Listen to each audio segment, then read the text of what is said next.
It's always mildly disturbing when a Muslim tries to correct me about violence in Islam, but still ends up promoting violence. In a recent video, I shared multiple hadiths where Muhammad commanded his followers to kill apostates. Dawah for Christian didn't want me to think that Muhammad commanded his followers to kill apostates, so he replied, "Kill them means those who do false teaching." Wow, so peaceful. I answered, "So you're saying that anyone who teaches something false should be killed? Great job defending Muhammad." Not surprisingly, Dawah for Christian then changed the subject, standard Dawah procedure. Where in Bible Jesus says, 1. I love unbelievers, 2. I love unbelievers who was sinners, 3. I love unbelievers who are my enemy, please any verse. But then he continues explaining who has to be killed, according to Muhammad. To be killed is munafiq, a hypocrite, or false Islamic preacher, but actually they are fooling Muslims. So, false teachers have to be executed, according to Dawah for Christian. I'm not sure how this changes the fact that Muhammad said, if anyone leaves his Islamic religion, kill him, but we'll let that slide for now, because our Muslim friend asked about the love of Jesus. And I will answer. Let's read a few verses from Matthew 5, Dawah for Christian. Matthew 5, verses 43 to 48.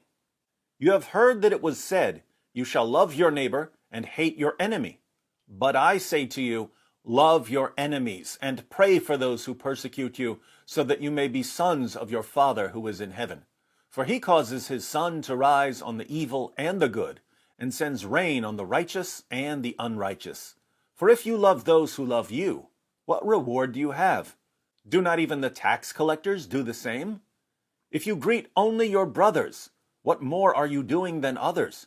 Do not even the Gentiles do the same? Therefore you are to be perfect, as your heavenly Father is perfect. Notice, Dawah for Christian, Jesus commands his followers to love our enemies, even those who persecute us, so that we can be like God in this sense. God has shown love even towards our enemies, we should too.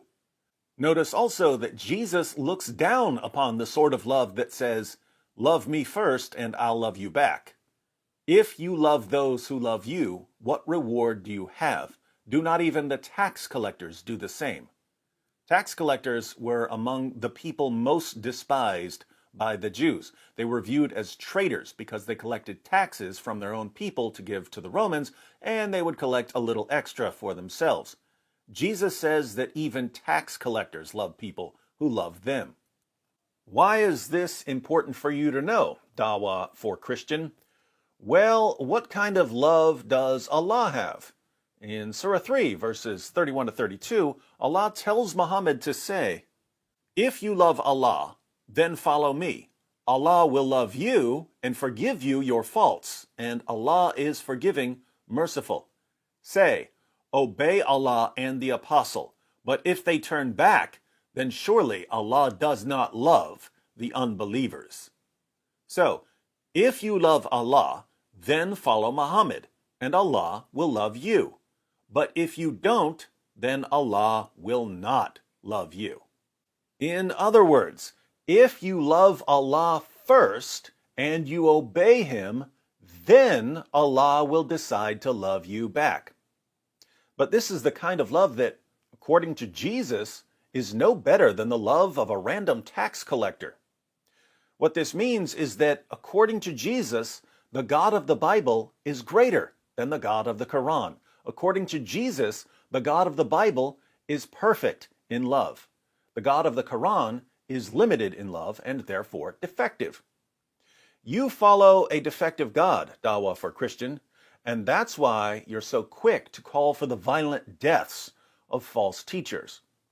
But as long as you're preaching a violent, defective, limited God, you have no business doing Dawah for anyone, let alone for Christians.